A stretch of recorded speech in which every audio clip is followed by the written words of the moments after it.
And you are the most open book of almost anyone I've ever interviewed, right to the point I asked you if you believe in God. I didn't actually know what you were going to say, but for some reason you're reluctant to say. Why are you reluctant? Well, okay, let's walk along that. Well, because it's not a well-posed question. Jordan Peterson was recently interviewed by Piers Morgan, and one of the most interesting bits of that interview was the question, do you believe in God? Now, Piers, in good journalistic fashion, set the stage for this by saying, oh, Jordan, you're so open about everything, and you're an open book, with the implication, you should be open about this as well. Just come right out and tell us. Don't hide it from us. That puts us in a certain language game, and that language game tells us that this question has a certain kind of answer, a binary answer, true or false. You either believe in God or you don't, and that has certain implications with respect to the way that we normally use those terms. But Jordan had the right answer to this question in saying, look, it's a bad question. It's not a well-posed question. It's too complicated an issue to be dealt with like that. You step into instant traps just by accepting the question. So I'll show you what I mean. So the first thing I would say is, what do you mean by believe? Like, do you think that a statement about the existence of God is something like a scientific theory? Do you think it's a list of facts? Is it a factual question? Does God exist or not? It's a badly posed question. And this is something that I think we should take seriously, and it's something that Peirce did not take seriously. Because if you look at his answer to this question, he circles around and just attacks it from a slightly different angle, in the same way that someone does when they're interviewing a politician and they say, oh, you didn't answer my question. Let me try a different way to, pull that answer out of you. I would ask you, here's my supplementary. Do you ever pray? Always. Who do you pray to? But that's not what's going on here. It's not that Jordan was hiding the answer to this question. It's that we should take him seriously when he says, this is a bad question, that it genuinely is a bad question. Now, let's step back for a moment and take a look at this. What does it mean to ask the question, do you believe in God? Is this something that people have always, forever and always in Christian history searched for? No, it's not, as a matter of fact. The question of belief and the question of faith and existence proofs and this kind of thing, this has not been around forever. And for the first millennium of Christianity's history, we didn't see existence proofs. People were not worried about whether God existed. And why is that the case? Well, it's actually very simple in Christianity and Judaism. If we look at something like, for instance, Exodus 3:14, I am he who is. God is identified with being. One of the names of God is being. Well, if God is simply being, then how can you question the existence of existence? It's like asking, does existence exist? I mean, can you imagine Peirce asking that question? Jordan, does existence exist? Don't hide from us, just answer the question. Does existence exist? It's a stupid question. And you're right to say at that point that it's not a very good question and to point out what's wrong with the question. And so that was the path that Jordan was starting to go down. But we can see that Peirce didn't entirely take it seriously and trying to attack it from a different angle and instead saying, do you pray? What do you pray to? Trying to trap him in a different way. And Jordan comes close to falling for it in this way by saying, oh, yes, I do pray, and this is what's going on. This is how I would describe prayer. Do you ever pray? Always. Who do you pray to? The spirit that protects you from hell. But that, many people would say, is God. Hey, sounds good to me. And so you might say, well, I said I pray always. So what does that mean? I'm trying to say the clearest words I can say. And I do that by paying attention. I'm listening to the words and feeling them as I move along, thinking, is that a firm foundation in the morass? Is that a bridge over the abyss? Is that word the right word? I do that when I'm writing. I do that when I'm talking. And I do that because I don't want to be in the abyss. And the pathway over the abyss is the truth. He could have taken exactly the same tack with respect to prayer, because arguably, although Jordan rightly points out people don't understand necessarily what they mean very clearly by God. They don't understand necessarily very clearly what they mean by belief. And so without understanding belief and God very clearly, it's hard to give meaning to the question, do you believe in God? But the same problem happens with prayer. What does prayer mean? That's something that varies on an individual basis in large measure. And so I think he could have also problematized that question, but he didn't in the same way. And this is where he sort of fell for it and ended up in a slightly different situation. But at the same time, what he had to say was interesting. So let's dive in. He says instead that yes, he prays, and who do you pray to? So he's getting closer. Pierce is still trying to get that answer.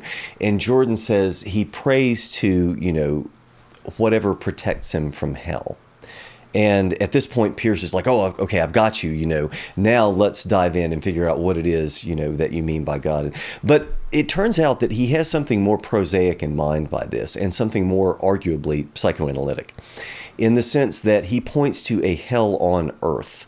And this becomes clear in the later portions of the conversation, where Jordan is very clear about hell on earth, and hell being, a good conscience, guard at Auschwitz, for instance. And that's the example that he uses. There are things that are far worse than dying. So if you're only terrified of dying, you've hardly begun to plumb the depths of existential catastrophe. Death is fairly... You just don't have an imagination. What could be worse than dying? Being a prison guard at Auschwitz?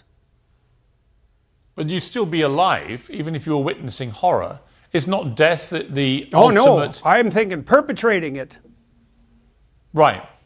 You mean carrying... how about being an Auschwitz guard? How about being an Auschwitz guard who really enjoyed his job? How about that? That's worse than death, as far as I'm concerned. Right. I mean that. No, I see that. That's hell, man. Yeah, it's a living hell. That's hell. Yeah, I agree. Mm-hmm. But do you think there is? But do you think there's an actual hell, Jordan? Is there somewhere that people like that go to, which is hell? Oh, definitely. Now, what relationship that has to what happens to you when you die, I have no idea. I mean, I don't think anybody's in a position to speak about what's truly beyond our ken, let's say. I don't think we understand consciousness at all. We don't understand time. We don't understand the relationship between finitude and the infinite landscape that surrounds us. That's all a great mystery, and I tend to leave that alone because I try not to speak about things that I can't speak about. But does hell exist? It's like, study history and see if you can figure it out for yourself. I mean, does heaven exist? There's nothing that's more obvious than that hell exists. So does heaven exist? Mao's China was hell. Right, but so you're talking about hell on earth, but do you believe there's a hell after death? Like I said, I don't speculate about such things. That's where my ignorance finds its, what would you say? That's where my knowledge finds its limit. I'm concerned enough about what I'm doing right now, right here, and leaving the rest of that. And, so I have to leave it at that. The hell that I see as a potential on earth is sufficient as a deterrent. Okay, but that's very here and now. We're trying to find essentially the paradigmatic version of evil, and just like everybody else in an intro to ethics class, he points to the Nazis, right? And so he points to the guard at Auschwitz.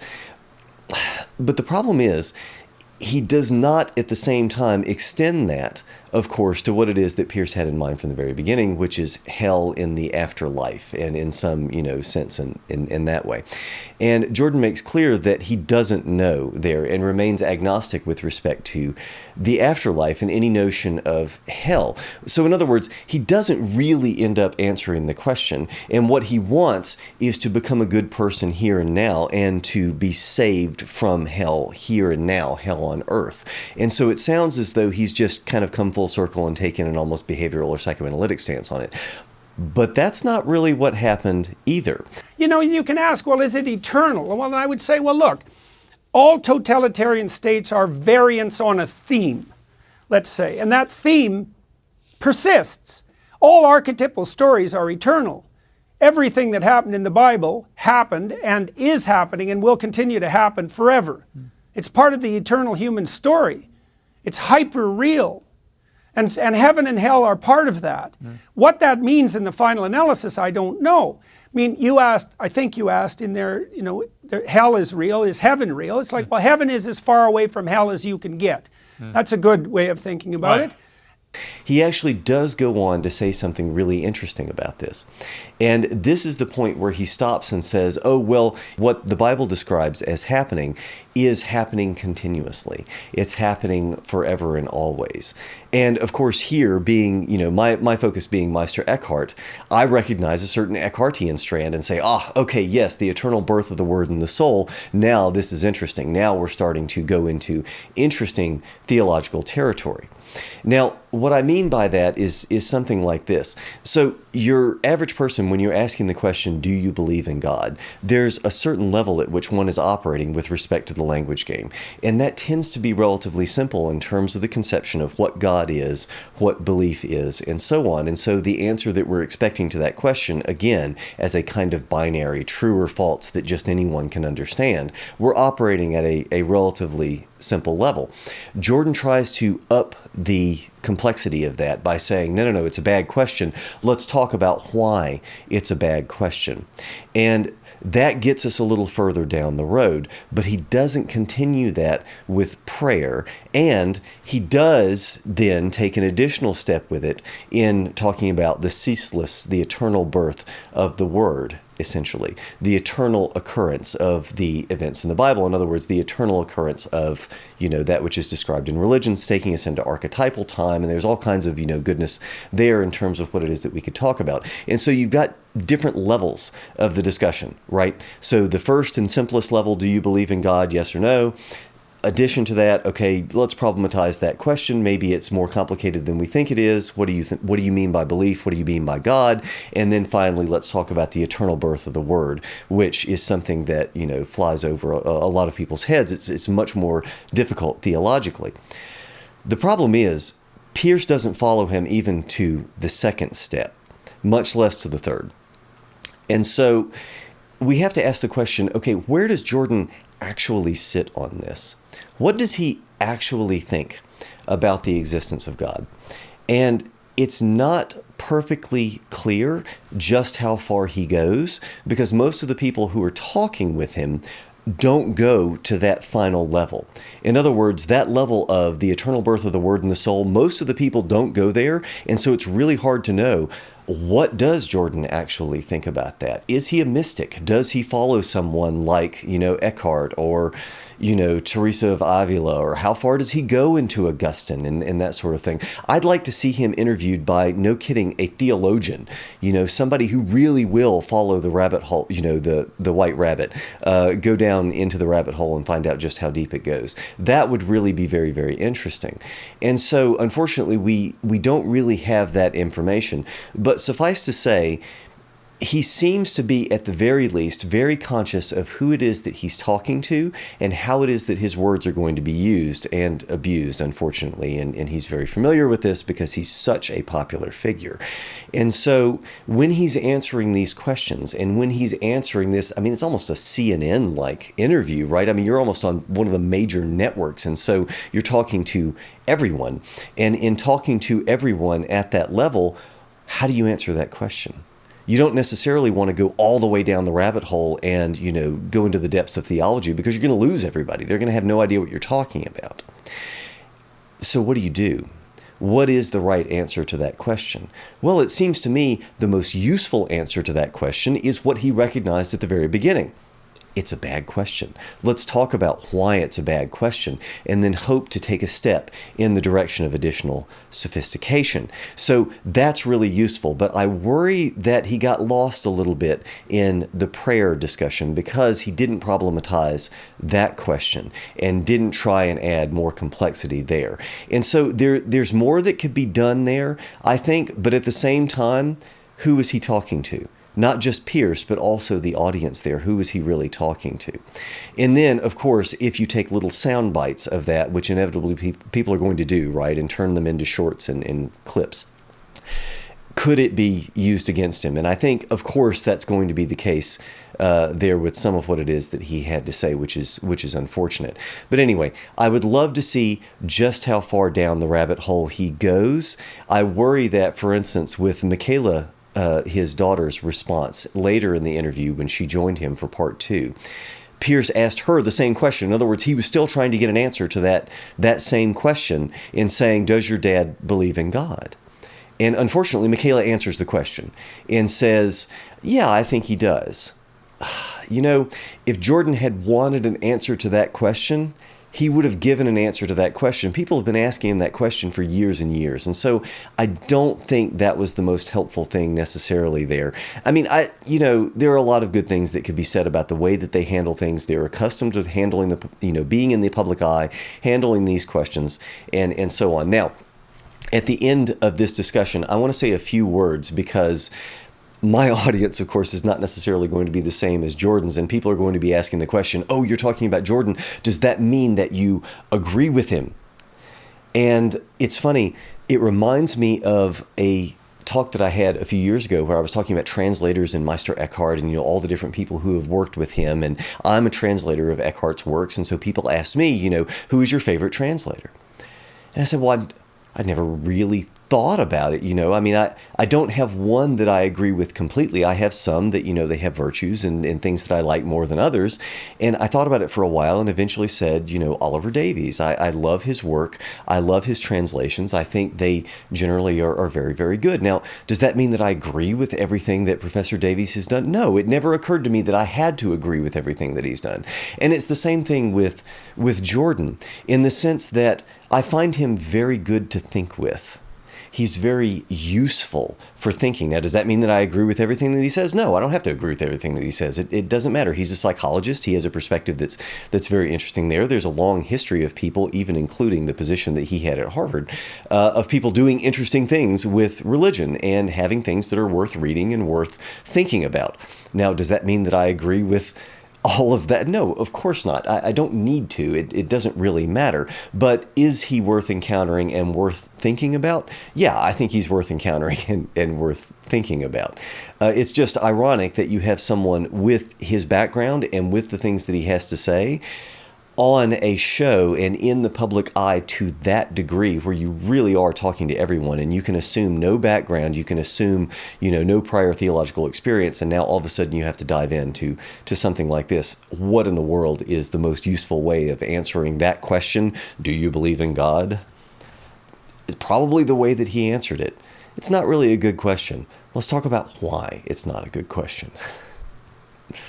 I've spent my whole life trying to determine how you get as far away from being a camp guard at Auschwitz who enjoys his job as possible. And one of the things I've realized in recent years, for example, is that you are far from that if you're engaging in your interactions with the world in the spirit of voluntary play. The other thing that he does, of course, is he advocates a voluntary spirit of play. And this, of course, made me smile because I consider myself like the philosopher of play and have worked towards a sort of theology of play, a philosophy of play, which is why my book is called Paradox at Play. I think there's something in the spirit of play that has largely been missed, and it's something that has largely been overlooked and denigrated because it's not work, and the puritanical system of work is, that's what's good. Whereas play actually has a lot of interesting things going for it, and our natural impulse to play with ideas and play with things and splash about in the divine and play, that has been overlooked in large measure in not just contemporary theological circles, but anyone who wants to take things seriously and insists upon taking things seriously. That pushes us in a direction of dualism. The voluntary spirit of play, of course, does not push us necessarily in a direction of dualism, and pushes us in a direction of immediacy and working on and emphasizing the present moment, which is genuinely very interesting. And it's something, of course, that made me smile to hear Jordan talk about that. So anyway, I wanted to mention that as well. You know, and we're playing during this conversation, and Joe Rogan plays on his podcast all the time. And if you're in a playful state with your wife, your marriage is optimized. And the state of play is the opposite of tyranny. And that's why it says in the Gospels that if you want to enter the kingdom of heaven, you have to become like a little child. So you want to reinstate that open-eyed, wide-eyed acceptance of life that is the precursor to voluntary play. You want to develop your character to the point where that's part and parcel of your life on an ongoing basis.